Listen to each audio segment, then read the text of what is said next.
What's up, everyone, and welcome to the RRBG podcast. In this episode, it's the return of Dave Davidson. It's his third time on the show. Revocation's got a new album coming out called Netherheaven, September 9th on Metal Blade. Make sure to pre-order that now. We talk about that album. We talk about the lyrical theme behind the album. We talk about the artistic theme behind the album. We talked a little bit about religion and politics. Not too much, nothing too crazy. We talked about touring and what it's like now post-pandemic. And I asked him a couple of silly questions like what's his favorite food and what's his favorite smell. It was a lot of fun. I hope you guys enjoy it. Make sure to follow him at David.Davidson on social media. Make sure to follow Revocation at Revocation on all the things. Make sure to like, subscribe, hit the little bell notification here on the video so that you can get notifications whenever we put new stuff out and we can fight the algorithm together. And then finally, if you get a chance, please check out our Patreon page. Go to patreon.com/RRBG and help support the podcast so we can keep growing. Cheers. What's up, everyone? Welcome back to the RRBG podcast. Our guest today has been on the show now 3 times. And I think it's just you and Josh Barnett that have been on the show 3 times. Returning champ. Returning champ. Dave Davidson, thank you for being on the show again, brother. How are you? Thanks for having me, man. I'm good. How about yourself? I'm good. Enjoying the weekend. I finally am in a new position work-wise where I have weekends again, which was missing before. And so I'm enjoying 2 days off a week. I've never had that. That's important. Dude, I'm excited. I saw the video for the new single, Diabolical Majesty.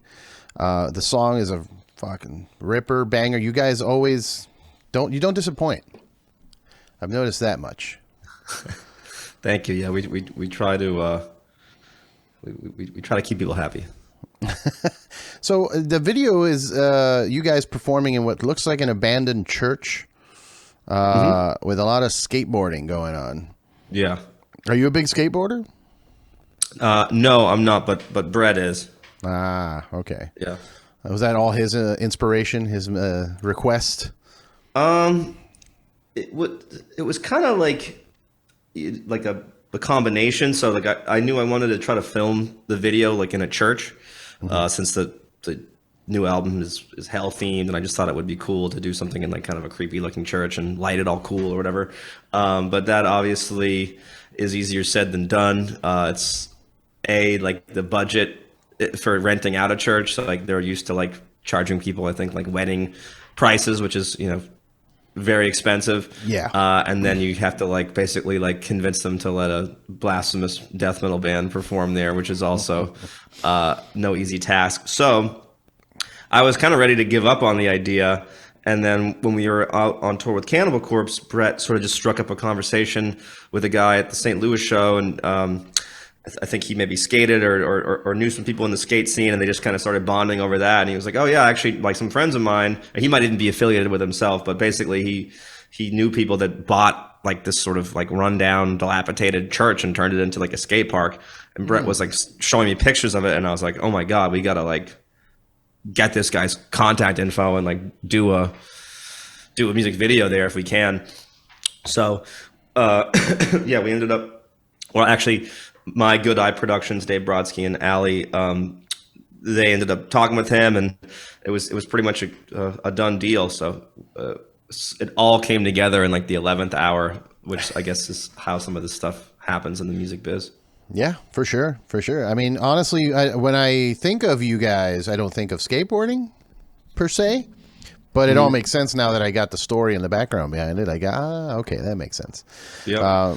And actually, that church was huge. So we filmed like 3 music videos there. So there's like 2 more still to come. Not in the skate park area, but like there was like a creepy basement with these like pillars and columns and stuff like down there. So we lit that all cool. And then there was another part of the church that like didn't have any graffiti and didn't have obviously any like the skate ramps, and it was more like just kind of like weird like altar rooms with like stained glass that we filmed another video in. So yeah, it was great that we were able to get 3 different sort of looks out of one location. Yeah, that's awesome, dude. Expect more videos coming down the pipeline. Yeah, you knocked it all out in one go. That's that's the way to do it. Productive as hell. Mm-hmm. So then the new album, Netherheaven, you said it's hell-based. tell me a little bit about it. Like, what got you to go into that realm? I mean, you've always obviously had, satanic type vibe to it, even though like the last album was more space, cosmic horror. There's still always obvious. I think in metal, just in general, there's that layer of Satan, devil music. Right. Right. But why lean into it for this one? I don't know, probably sort of a variety of reasons. I mean, I think we all grew up on diabolical death metal. So this is sort of maybe like, our ode to that, right? Like, I mean, some bands make their entire careers out of putting these satanic records out every single time. So I think we wanted to kind of double down on the devil on this one and really just kind of go full, head on into those topics.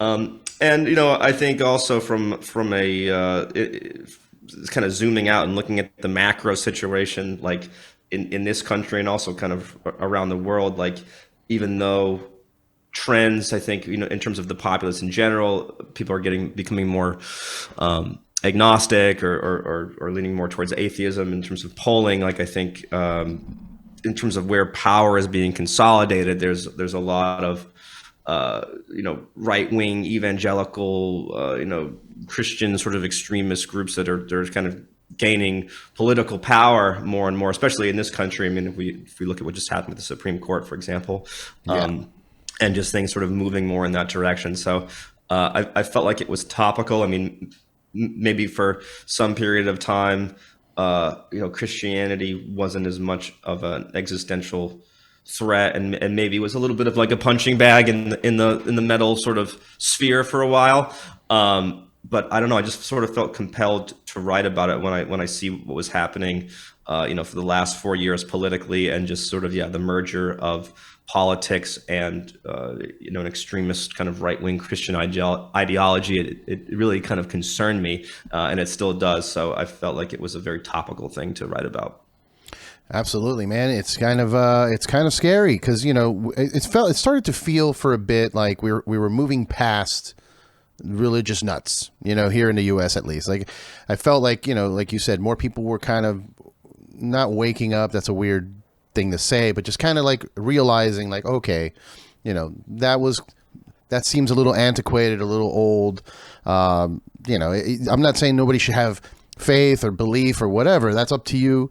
But ultimately, it felt like the world was kind of moving past that. Like, okay, that you could have your religion at home or whatever, but it doesn't interfere with our life. And then all of a sudden now we've got, shit like this. Like you said, the Roe v. Wade thing is it's purely religious. Like that's all it is. It's just a bunch of people that, I have friends that I talk to on my WhatsApp from, Cubans, and they're all Republican. And, whenever I bring up abortion, they would go crazy with me. Like, oh, that's why would you do that? Like, that's not the correct thing to do. It's not normal. I'm like, what are you talking about? Like, how are there people still thinking this way? And it's just weird that we're still dealing with this. It's 2022. Why are we still dealing with religious nuts taking over politics? Yeah. There's that quote, the price of democracy is eternal vigilance, right? And I think that just because it doesn't, you don't see it kind of every day, like it's a slow kind of trickle, right? It's not like you kind of wake up one day and all of a sudden it's a completely radically different country. These are steps that are taken over time, and a lot of, more kind of extremist right-wing groups, they kind of play the long game, right? And they kind of infiltrate different sectors of government, whether it's through funding or influence and power.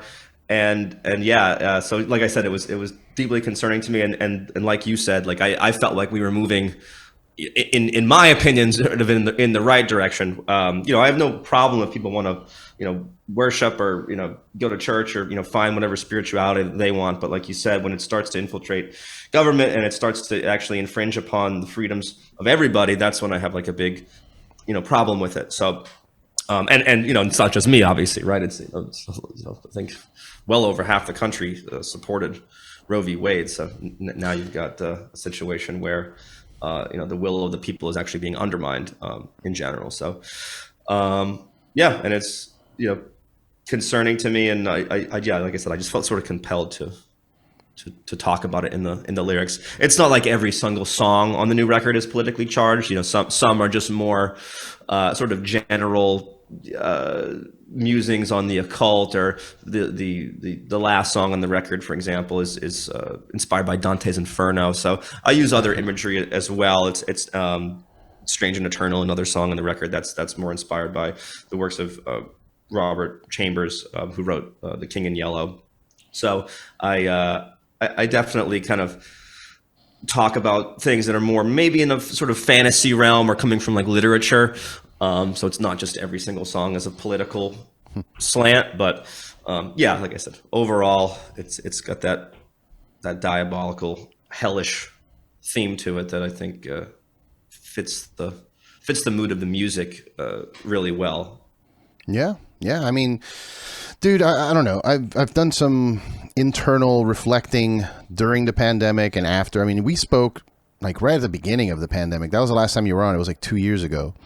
And, you know, it was still kind of, I still felt kind of, I was depressed, and I think we were both kind of in a darker place because of what was going on, obviously. But I wasn't like, we weren't deep into the pandemic. Now we've moved kind of past it, but I spent a lot of time also just fucking around and eating mushrooms and having these realizations like, we are kind Portobellas or Porcinis or Porcinis, yes, Porcinis. Right. But I felt like I had one trip specifically where I went outside, like the streets were empty and the sun was coming down, and it was this weird like hot wind passing by, and I'm like, we are in hell.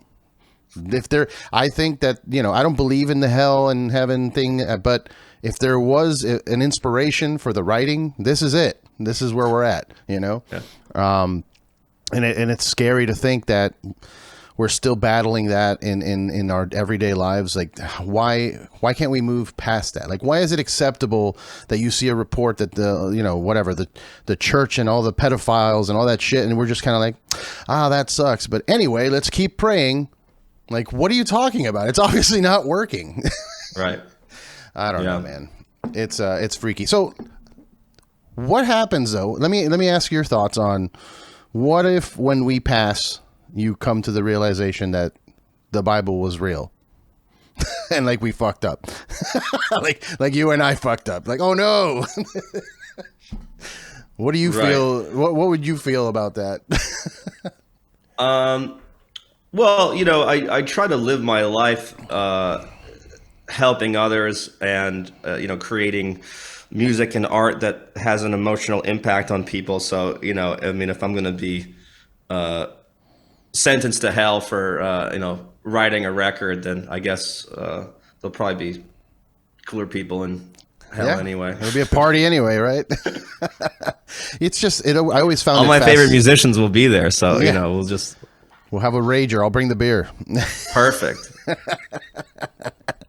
I've always thought how silly it is that, you know, Satanism is believing in yourself. Like, it never really, those two things, like, it just never made sense to me when people bring that up. It's like, I read the Anton LaVey book. I didn't read the whole thing, and I read it in high school, so I don't remember a lot of details. But what I do remember from it is that, you know, believe in yourself kind of rhetoric. Right. And how is that, like, why is that satanic? Like, having faith in yourself. Right. Aren't we created in God's image? Shouldn't we? I mean, it just doesn't, none of it makes sense to me. I don't know.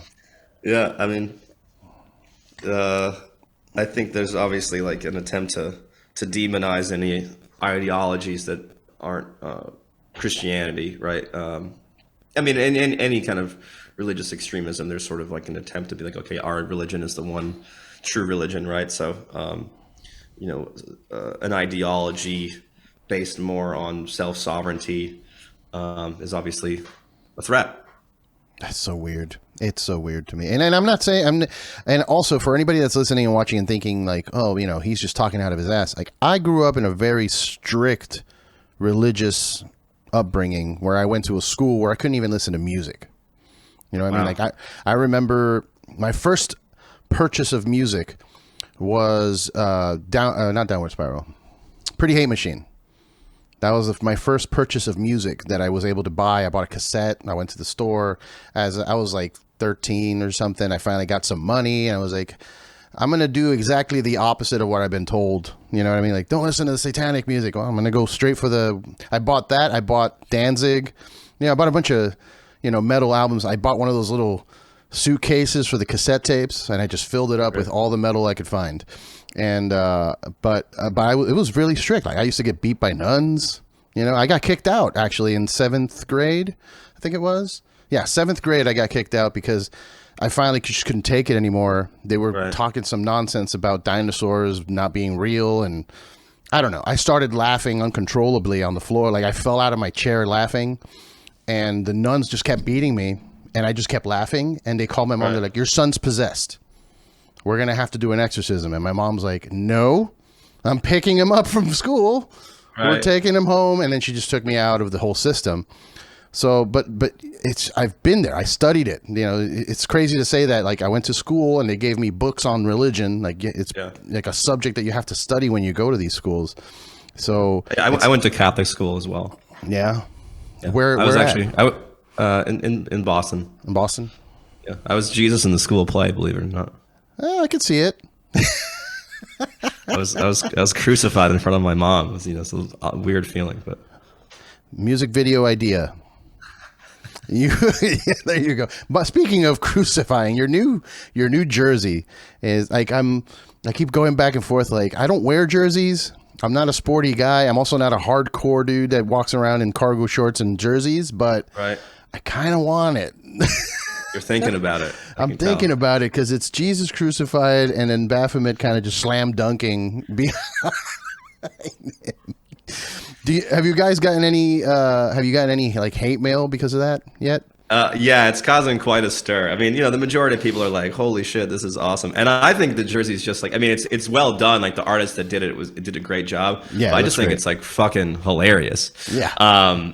Like it's real. Like if you're like taking that like super seriously, then like I don't know, you just like don't know how that's fun, I guess. Because it's just, to me, it's a riot. Yeah. But yeah, no, there's definitely some comments and some bickering in the comment section, but which is funny because like it's not like the jersey, which is like so over the top, and I think like I said, pretty hilarious. That's getting more hate than like the Diabolical Majesty track, which is.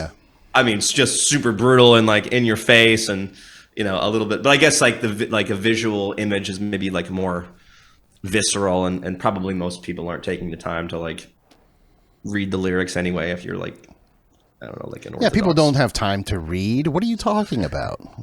Read. Right. But yeah, it ruffled some feathers, but it's like, you don't have to buy the jersey if you don't like it. I think I might end up buying the jersey, dude. I don't know. Do it, man. I don't like wearing jerseys. I'm not that guy, but fuck, it's so good. Right. Gotta do it. And I love you guys' just overall merch is always so great. Like I still rock my Revocation hat. Anytime I don't want to shave my head, I'm wearing my Revocation hat. Right. And that's it. Yeah, it's I've gotten the good fortune to work with a lot of really talented artists over the years, and that list just keeps on growing. So yeah, I take a lot of pride in the merch, and I mean even just the quality of it. Like just giving our merch company a shout out, like Night Shift merch with Kareem and the whole team there, Babyface.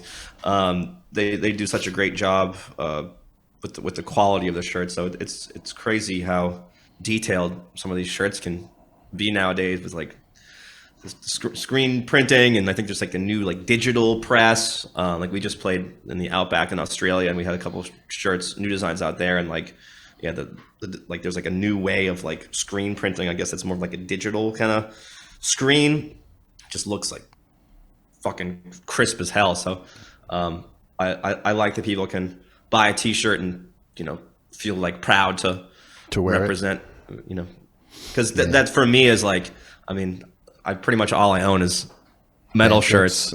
And anytime I get like a new shirt, I'm like, oh hell yeah! I look at the print and I get like super stoked on it. So yeah, it's funny. My wife pointed out that my aesthetics are black jeans, black band T-shirt, or completely ridiculous, over the top, like color vomit. You know what I mean? Right. Yeah, those are the only two. There's no in between. I'm never wearing like a blue shirt. There's no gray area. It's one or the other. Yeah. Either extreme '90s neon vomit or pure black. Right. Yeah, I'm starting to mix it up. I'm getting some white T-shirts up in the mix. Rocking some different kicks. Oh no, are you gonna turn religious on me now? Are you gonna go that should be the shift. Next album, all heavenly, all right. holy, We're going full. Everybody in white. Probably, we probably end up tapping into a whole new market. Yeah, mosh for Jesus. Right, white suits on stage, and I'll have like a pulpit. Oh my God! Speaking of the artists you mentioned, the art on the new album. I mean, the art in all of the albums is fantastic, but the new album you got Paolo Girardi, who's I don't know him personally, but he looks like a psycho on his Instagram page. He's always shirtless, holding the paintings. How'd you guys get paired up with him? Like, I mean, do you know him personally? No, don't know him personally. Never met him, anything like that. I just reached out to him and said, like, "Hey, man, I'm a big fan of your artwork. I think he's got such a unique style. No one looks like no one does anything like him. So I always appreciate artists that have their own voice. I mean, I think Tom Strom's the same way. Like, he's got a very unique style. So it was great working with Tom all these years, and we've actually worked with Tom on a few different designs for this upcoming album, like in terms of merch, and we're actually doing a couple cool. We did a hot sauce, and Tom did the label, the label for that. And I don't know if I can say it out loud yet, but we're in talks of working on a beer with a company. I was going to ask you about that. I'm like, when the fuck are we getting a Revo beer? But right, I think it's coming. I saw a sketch for the label that Tom did the other day, and it looks fucking awesome. Nice. But I don't want to fully disclose all the info of that yet. I'm upset that you didn't reach out to me first, by the way. But anyway, let's move on. Sure. But yeah, getting back to Paulo, I just hit him up. I sent him a message on Instagram. I was like, "Yo, dude, your shit's awesome. Like, what's your schedule like?" And thankfully, he had time to work on the album cover. I gave him a bunch of different. I think I gave him like the song titles. I might have given him some lyrics, and then I gave him a bunch of different examples of art that I really like. So everything from Hieronymus Bosch paintings to sort of modern death or classic death metal album covers. And obviously I gave him the theme of the record and just kind of let him do his thing. And yeah, I think he delivered like a real masterpiece. I mean, he's like a death metal Renaissance painter or something. I mean, it's all oil paint. There's nothing digital about it, which no offense to digital artists, it's cool as hell as well. But I think it's cool when someone, really approaches like an album cover from like a totally like old school angle. I really appreciate that. And I think some of those, I hope that old kind of or older craft never dies out and is always, cause there's just nothing looks like that, right? It just has such a, I don't know, visceral. To me, like, yeah. It's visceral. You can sort of feel the emotion on the canvas from the artist, and he definitely has a twisted mind because the shit he comes up with is just so fucked and interesting to look at and makes me feel just a myriad of emotions. Actually, speaking of Hieronymus Bosch, I screenshotted one little creature from Hieronymus Bosch's like famous. Painting that's like the triptych of like heaven and purgatory and hell,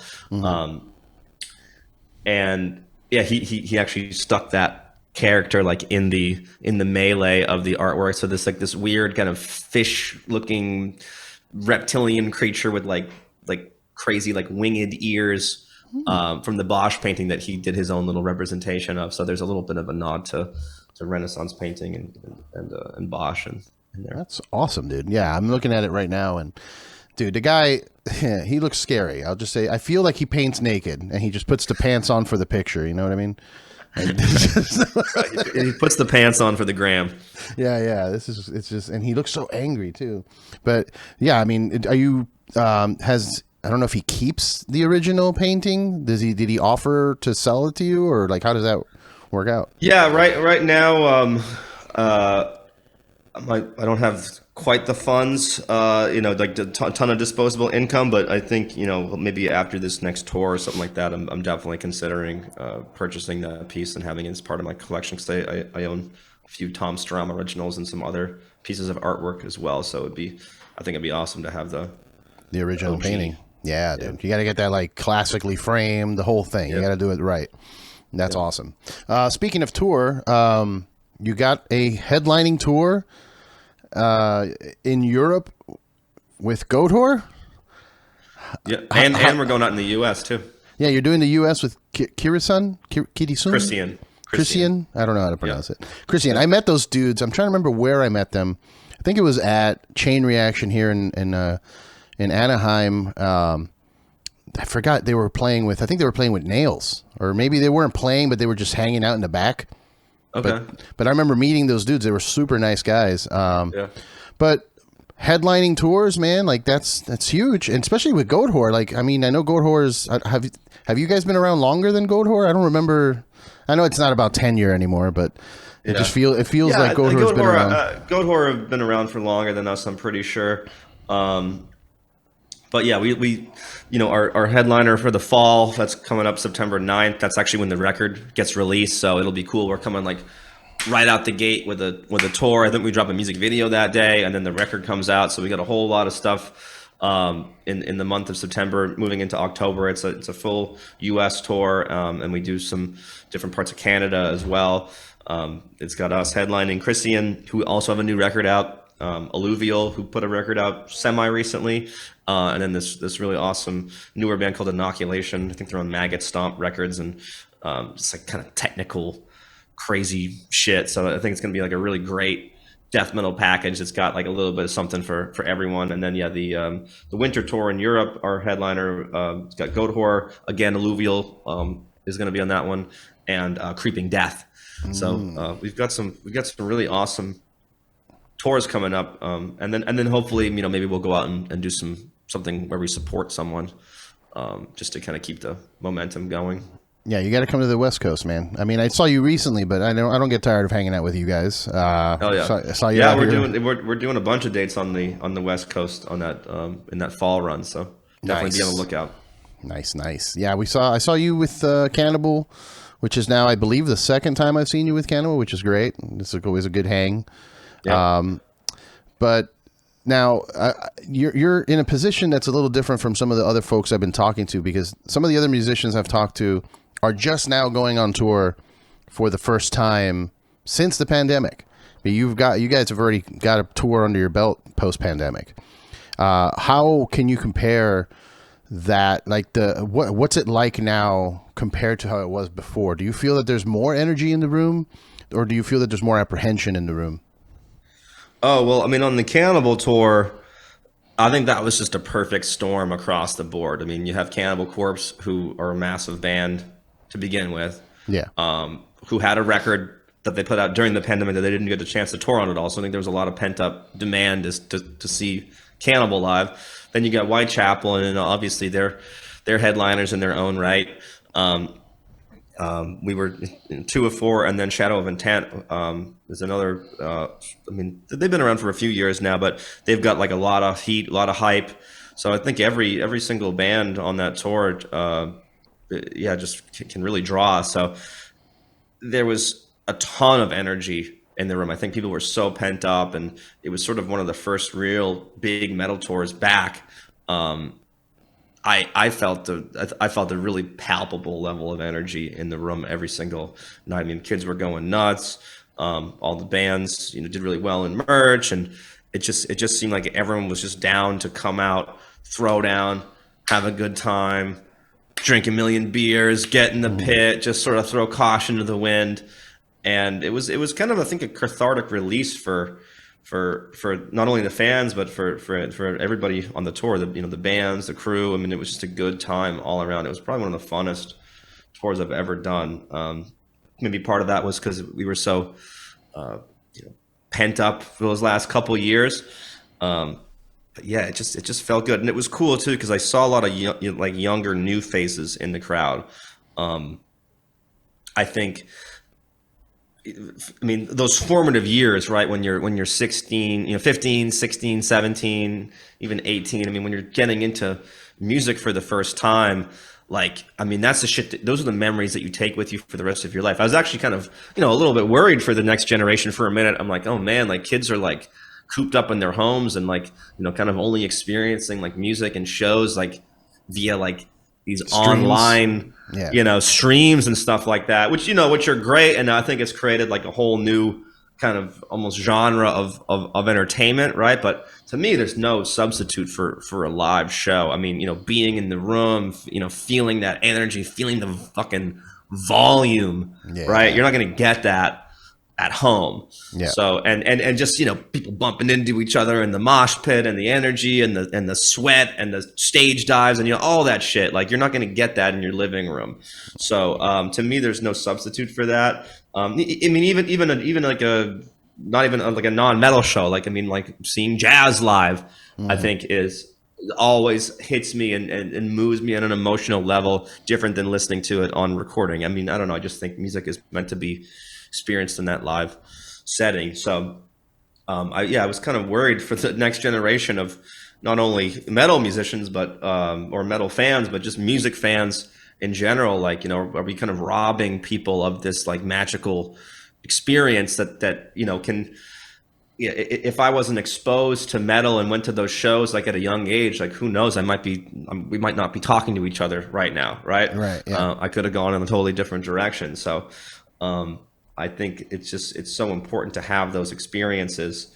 And it was cool to see, like those younger, fresh faces in the crowd where it was probably their first metal show ever.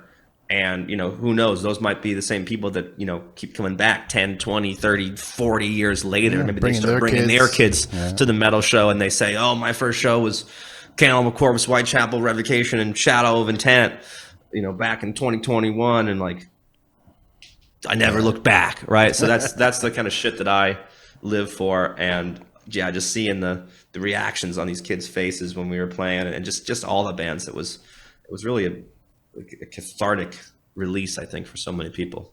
That's awesome, man. Yeah, I agree with you 100%. There's this, I've spoken about it before, but there's this something that it's not tangible. We can't really explain it or show you, but there's just a ethereal connection in the band, just amongst the band themselves when they're performing, because you're communicating kind of telepathically most of the time when you're up there. Because like if somebody's off or something happens, you guys just kind of look at each other.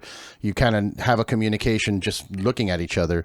But also just the amount of energy that you're putting out towards the crowd and how they receive it. Like there's no substitute to being there. So and I'm a fan. I have a VR headset. I love VR, all that stuff. I love technology, but people are having this conversation that the future of entertainment is the metaverse and VR stuff, but there's no way they're going to be able to replicate that energy that you receive from being there. Because the volume thing, I get it too. But, if you're wearing good headphones, like maybe we can get to that.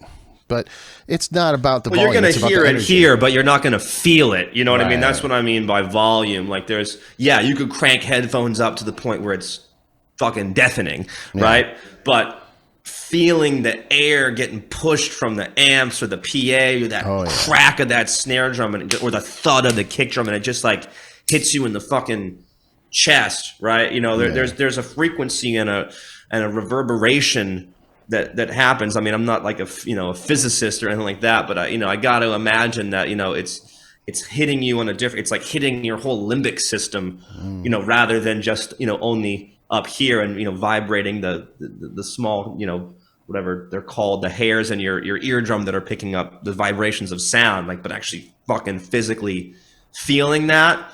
Coupled with the sight and everything like that, like, yeah, of course, I bet, virtual reality is going to get more and more impressive, but, our brains evolved in this reality and like, I mean, I can still tell the difference, right, between like a screen, a human being on a screen and a human being, up on stage in person. So I don't know. Who knows? I guess if it really does, if they figure out a way to.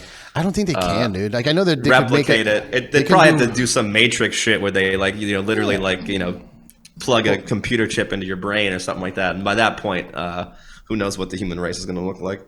Well, I mean, it's not that far off. Elon's doing that Neuralink bullshit that's scaring the fuck out of me. But like, even if they were to come up with like a haptic suit that you wear, it's not the same. It's still not the same, you know? Right. I mean, I'll talk about like, for example, the band Static X. The only reason I listened to that band is because I saw them live and I was like, what the fuck is this guy with his spiky hair? Like, and I know that metalheads kind of like, oh, that music's simple, it's bullshit, whatever. But I watched them and they were so fucking loud that my shirt was vibrating with the beat, you know? And I was like, oh, what the fuck is this? You know? And whatever you think about the music, it was just being like, that's how they made me a fan. Cause I was like, this is insane. I've never stood in front of a band and my shirt's shaking. Right. You know, so it is something that can completely change how you perceive the music or how you enjoy it. You know, if you're there at a live show, I don't know. I'm not excited about the Neuralink. I mean, it's interesting, but I think I'm too old now. I think I'm past that. I'm going to be the grandpa that doesn't understand Wi-Fi. You know, when it comes to that. Right. Yeah, your grandkids will be like, playing on like Mars or something like that, and yeah. You'll be trying to work the remote of the future TV. Exactly. So, real quick, Gargoyle. Yes. Are you doing anything with that? Is that something that after all this run that you got coming up? Yeah, Gargoyle is we're writing right now. We've got some things in the works. Obviously, Revocation is taking up the majority of my time and mental bandwidth. But some of the demos that Luke has sent me so far have been fucking mind-blowing. So I'm really excited to start working on the new Gargoyle record, probably in the downtime between tours. So I got to kind of get my ass in gear and start working on that. But yeah, it's definitely still a thing. Hopefully we'll get to do some shows ourselves and play some of this material live. I mean, unfortunately, it was just really poor timing when we put out that self-titled record. I think that Gargoyle record is... I mean, I'm biased, right? Because I wrote half the songs and I'm playing the record, but I think it's a really special record, and unfortunately, I don't think it got really its day in the sun because of all the other shit that was going on. I mean, you've got like you're trying to launch a new band and you can't tour, and even press was kind of weird. It was like people weren't going into the office, and I think a lot of places were kind of like trimming down their coverage on certain things. So, yeah. Definitely check out the self-titled Gargoyle record on Season of Mist if you haven't checked it out. But yeah, we're for sure working on new material, and it's really something. So I can't wait to dive into that once I get a little bit of downtime from the Revocation cycle. Nice, very exciting. Something came back to me. I wanted to bring it up when we were talking about the live experiences. Now that I've been kind of changing my life, I guess. As I turn 40 and I got to start worrying about things differently. Like now I got to go get the whole finger up the butt thing that they tell men have to do when they're 40. I haven't done it yet, but I'm like, well, how far can I push it back before I have to make that appointment? But I've been thinking about things differently, man. And, my perspective, whenever I went to a show, it was a party, right? And I would usually either meet up with the band beforehand or after, and we would get annihilated, and I would get annihilated drunk during the show, or high. Like I would just smoke some weed and drink like 7 beers and then go enjoy the show. But lately I've been noticing it's starting, I guess, and I think it's because of the pandemic too. When I do that now, the shows don't feel real to me. Like the next day I'm like, I don't remember the visceralness, that vibration. I don't remember it. And I'm starting to realize that I think I want to enjoy shows and live performances now completely sober, and then just maybe drink after. You know what I mean? Because I want to be present. Now that I've seen what it's like living without it for 2 years, without being able to go to shows, and I want to make sure I enjoy every single one. And when you get blasted, you just don't, I don't know, you just get distracted. I think you get lost in your head. I don't know. I just needed to bring that up. Rock and roll beer guys not drinking beer at the shows anymore. I am after. We'll do it after. We'll hang out in the back. So since you've been here 3 times, I wanted to ask a couple of like just silly questions that have never been asked before, because I'm trying not to ask the same things or, cover the same topics. And so I made a list of just like really silly shit. Number 1 was, what if the Bible was right? But I already asked that too. And number 2 was, when are we doing a Revocation beer, which you've already also addressed. But what's your biggest, what would you say is your biggest fear? What scares you the most? Well, I think like I kind of worry about sort of like the existential threats that are sort of coming down the pipeline, right? So I worry about the environment. I worry about, just sort of like the destabilization of, democracies and things like that. So I guess they're kind of more like bigger picture things. I feel like I live like a fulfilled life, and I'm very fortunate, of what I've gotten to, accomplish in life. So I guess, a lot of my concerns are more things like, where's the world going to be in like 10, 20 years? Like, am I going to be able to do what I love to do because of, other extraneous factors out there that maybe, prevent that? I mean, the pandemic, right? Like I couldn't go on tour for 2 years. Like, what if something like that happens again? Or, with the we've got a tour in Europe coming up. There's a war in Russia and Ukraine, and I'm not trying to say like, oh, woe is me, my tour is going to get canceled. Yeah. It's absolutely heartbreaking what's happening in Ukraine, and like the atrocities of war in general. But are events like that going to become more commonplace as the environment changes and there's more and more sort of destabilization that's brought from that? And just what is, and then of course, the existential kind of threat of technology, right? Will technology be mankind's savior, or will it enslave us either literally or figuratively, right? Some might say we're already figuratively enslaved by technology. In terms of our phones and, how tight our, like our attention span is, correlated with that, and like how much time we're spending in the digital world versus reality.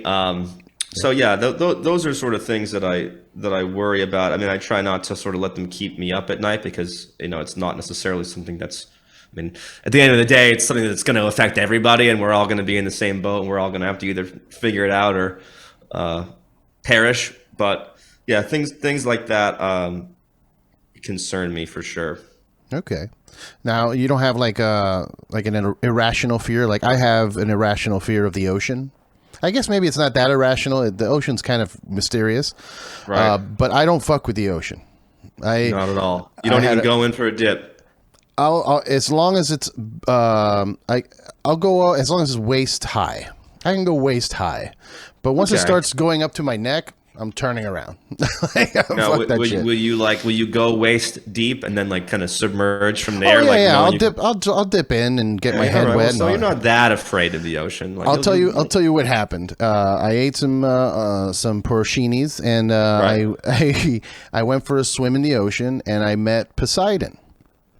And it wasn't like a person or anything. It was just kind of like a vague vibrational thing. And then I heard a voice underwater telling me to turn around. And I was like, yes, sir. And I just turned around and fucking left. So since that day, I'm like, you know what? I'm just not going to, what's the point? I'm not going to, why? I have no business. I'm not a scuba diver. I have no business in the ocean. So do you have something? How do you feel about like that? a pool though? Will you go?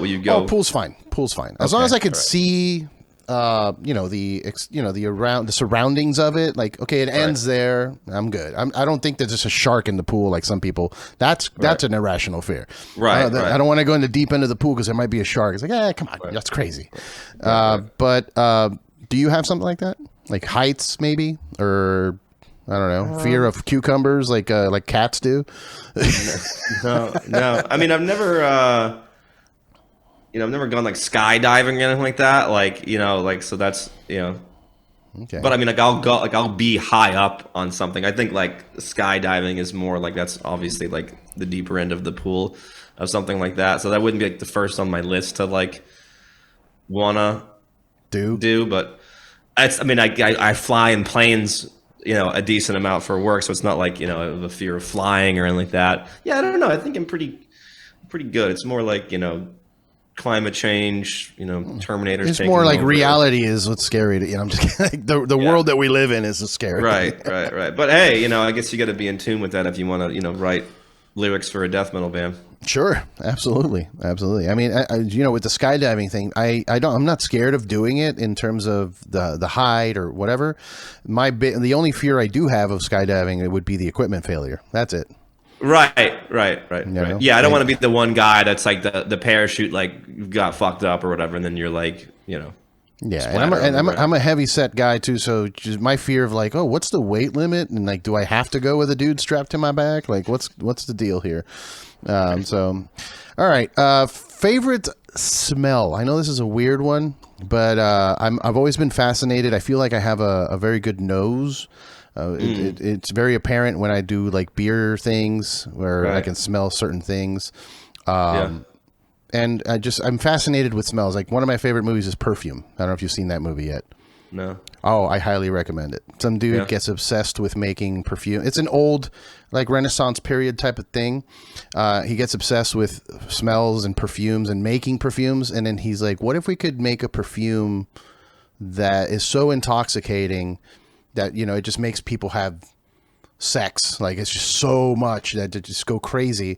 And he ends up figuring it out. I don't want to spoil the movie, but he ends up figuring it out. Like the movie ends with like a giant orgy. It's great. But but the in-between is a little creepy. I'm not going to spoil that part, but it's definitely worth a watch. But do you have like a favorite thing? Like is there a smell that you get that you're like, oh, that reminds me of grandma, or that reminds me of my childhood? I got a lot of favorite smells, like, I think weed smells awesome. Yeah. I don't know, just something about like a fresh bag of like just dank chronic that just, I don't know. Even if I'm not smoking it, like I'm just like, oh, this just smells good. I think like, I don't know, like a freshly baked like cinnamon roll, like that's a good fucking smell right there. If I'm like cooking, like, obviously, you throw butter and olive oil and garlic in a pan. That's gonna be quite a intoxicating aroma right there. So yeah, we'll go like like a garlic. Mostly food. Yeah, mostly food, but weed, Yeah. I guess weed can be food depending on how if you can trippy cook you it. want to get with it. Yeah, flowers smell nice, Have you ever been to the Bellagio in Vegas? The flower garden that they have there? Oh no, I thought you were talking about like the buffet. No. No, the Bellagio. I have been to the buffet. I'm pretty sure in the Bellagio. They have a flower garden that's like the smell is insane. Really? It's just all flowers. Yeah. I went to a botanical like biodome in Singapore when we were on tour there one time, and that was awesome. But yeah, I love a botanical garden. Here's a random one for you, and then we'll move on. So the Guns N' Roses Use Your Illusion 1 and 2 CDs, the booklet for that, I don't know what ink they used or whatever, but there was something about the smell of that booklet. And I think like listening to the music, and I would read the lyrics, and I would like, I don't know, just like smell the booklet as a kid. I don't know, like probably it was weird, but like there was just something about that booklet that like smelled. Maybe it was like Geffen albums in general or whatever label that they were on. Maybe they all had that scent. Like I don't think like Axl Rose was like perfuming the fucking.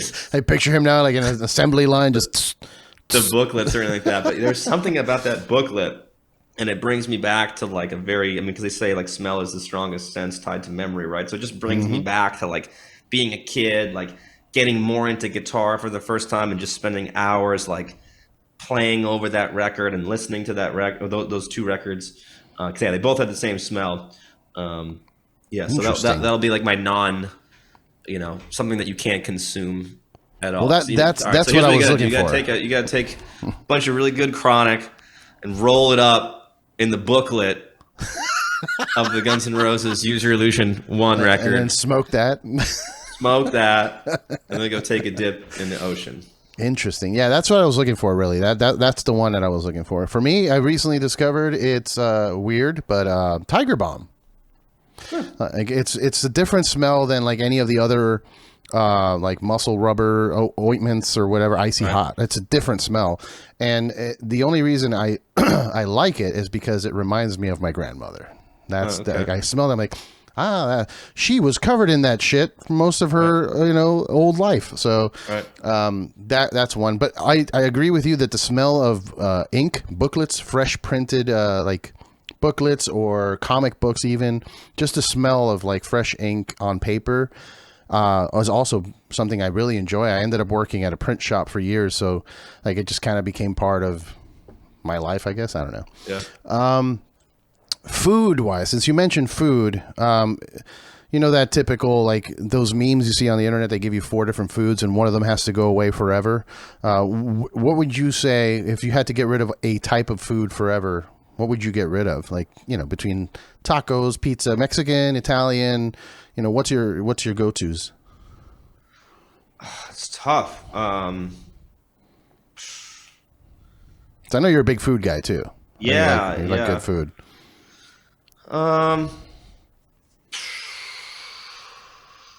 It's tough. I mean, I love barbecue, okay, but like, I feel like I could, like, I don't eat it all the time. It's more of like an infrequent thing for me anyway. Like when I eat it, I'm like, oh my God, this is good. You definitely kind of like feel the feel the weight after it, I think. So, you don't like necessarily feel the best after you eat like a shit ton of barbecue. You gotta go take a nap. Yeah. But yeah, I mean, maybe barbecue, only because it's not something that I eat all the time. And I feel like I could I've eaten like incredible barbecue over the years, and it's if I never had it again, I could You'd be fine. Savor the memories. So, okay, the age-old conversation, who has the best barbecue? Is it Texas? Is it, Louisiana, or not Louisiana, Kentucky? Like, where South Carolina, North Carolina? Who's got the best? I don't know. I guess it just kind of depends, because like Texas, I think about like those big beef ribs or, brisket, with the Carolinas, right? You think about like the whole hog, pulled pork. It just kind of depends. I mean, probably like, I don't know, maybe Texas just per capita probably has like the best shit going on, but you got like barbecue spots like kind of popping up like all over the place now. I mean, and I think sort of like maybe some of like the secret and the magic is out there for people to kind of pick up on. I mean, you got to thanks YouTube and what's that? Right, YouTube or whatever, or just maybe even smoker, commercial smokers being more like kind of readily available to people. Yeah. Yeah, I mean, I would probably say Texas, but there's probably someone in fucking Oregon that's got some little hole in the wall joint that is probably mind blowing. Yeah. 2 more questions and we'll be wrapped up. Venue that you haven't performed at that you want to perform at? Is there like a historic venue that kind of pops in your head? Yeah, I'd love to play at Red Rocks. Nice. Yes. Yeah, dude, that venue blew my mind when I saw it. I went to see Opeth and Gojira and Devin Townsend there, and wow. Yeah, and you get a trophy afterwards. Oh, do you? That's cool. Yeah, when you perform there, they give you a little, like a piece of a rock, and it has your name on it. It's pretty cool. Sick. Yeah. Awesome. So yeah, get it going. But you got to book it like 4 years in advance. It's insane. Really? Yeah, their line or their queue, if you will, of artists that want to perform there is nuts. So you do have to sign up like 2-3 years ahead if you want to play there. Yeah, Red Rocks for sure. Yep. Is there one in Europe that maybe you haven't? Like I don't even know the historic sites out there, but I'm sure there's so many in Europe, but they're just maybe like not. I don't really know what I'm missing. You know what I mean? Yeah, like I saw Animals as Leaders play at like a castle out in like an open air castle. So I was like, that's kind of cool. I wouldn't I would like to play there. Well, we've never played Wacken before, so I'd love to play, or like Bloodstock. So I'd love to like play either of those fests. You know, I mean, I know those aren't like venues. I mean, those are festivals. But it's more of like a destination festival. So that would be pretty legendary. Did you do Hellfest? I mean, I feel like every band did Hellfest. Yeah. Hellfest is great. Yeah. It was like a week long, right? It had every band. Well, we didn't play it this year, but we played it like a few years ago. Oh, okay. Yeah, the recent one was like 7 days, like 1,000 bands. Like, what the fuck? Who has 7 days to go to shows? Like, I don't know. Anyway, and then finally, this is the silliest of the questions. Do you have a number of money that would make you quit music? Like, is there a number that they can offer you for you to never play again? Like never like play with Revocation again, or like never play music? Music. Can I play? Can I play like anonymously or no? Like, can I release like? No, you have to surrender all your gear, bro. That's it. Like, I can't even play in private. Oh, okay, yeah, okay, in private, but you can't put it out. You can't put out solo albums on Bandcamp or any of that shit. You're done. Right. And like, what if I can't play for anybody else? Like, I can't play a show. Maybe your like wife, like your close family, now you're in your changing house. You know. All right. Well, just nobody, like the fans will not get any more music from you. If you're doing it in your house with your wife or whatever, that's fine. But I don't want you to put any more music out. How much money do you need?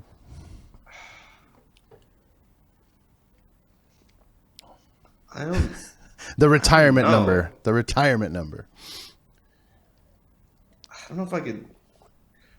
I mean, the fact that, like, if I just like couldn't play ever, like if we just say like literally like you can't pick up the guitar or any other. Like, I'm buying all your instruments from you with that money. Right, and I just can't, like, I'll explode if I like play a guitar ever again. There wouldn't be. I couldn't do that for a sum of money. Any number? That's good. That's the correct answer, by the way. Yeah. But if it was like, you know, no more Revocation only. How about that? Revocation only? Oh, $50? Wait, you're breaking up a little bit. Did I lose you? You're frozen. Oh, really? Yeah. I'm here still. Okay, there you go. Now you're back. Yeah. So $50, no more Revocation. I'm just kidding. You know, sure. No, but is there a number for Revocation? Like, would you stop doing that if there was a certain, like, here's, $100 million? You can. Yeah, I mean, if you're gonna give me $100 million to stop playing with Revocation, like, I'll take it. Oh, sorry, because then I'll just write a Revocation record and just call it something else. You know what I mean? There you go. Okay. It'll be like Revocation with like a K or something, or like a umlaut over like the O or something. Awesome, man. Well, hey, dude, thanks again, for coming on here for the third time. I miss hanging out with you more often. I feel like before the pandemic, we were able to do it more. Now it's just been once, but we'll see each other soon, I think. Oh, yeah. Anybody that's watching and listening, please pre-order Netherheaven. Comes out September 9th. Is there a specific, is there a preferred place where they could pre-order it for you that you get the most amount of money? So like you can, it depends on where you're at. So like, I think it's pretty much just metalblade.com/revocation, I think is the link that has all the other links. So like, if you're in the UK, it takes you to our UK store. If you're in, Europe in general, it'll take you to our Europe store for, vinyl and shirts. Empiricon is our merch company in Europe. I think they're going to put some new designs up on their web store. And then, for I would assume probably the majority of your listeners are based in the US. So if you want, merch from our official merch store, including CDs, including vinyl, and then, that jersey that you're on the fence about buying, you can get all that shit from Night Shift merch. So there's a lot of different places you can pick stuff up, but sort of our main North American store, where you can pre-order the record and pick up t-shirts and all that shit is, and our new hot sauce, is through Night Shift merch. Nice. Awesome. Since you mentioned it, shout out. I've recently discovered that I have quite a large fan base in Brazil and Mexico. Gracias. Shout out to you guys. That's wild. And there's some people in Sweden also that are big. And I think that's just because I've had a few Swedish bands on, so they're kind of picking up on it. But shout out to them. Anyway, follow Dave. What's your Instagram, your social of choice? Sure, yeah. My Instagram is david.davidson. So I keep it real simple. David Davidson. And Revocation David.Davidson. David.Davidson. And then Revocation is just Revocation everywhere else. But yeah, pick up the Super Diabolical jersey. Pick up the album Netherheaven, which is awesome. The song, go check out the song Diabolical Majesty, which is great. I can't wait to hear the rest of the album, dude. I'm sure I'll get it in an email soon from Seasons of Mist. Or is it Metal Blade or Seasons? Metal Blade. Metal Blade also sends me stuff, so I'll probably get it soon. But thank you, dude. We'll see each other soon. Sounds good, man. Take care, brother. Later, man. Peace. Later.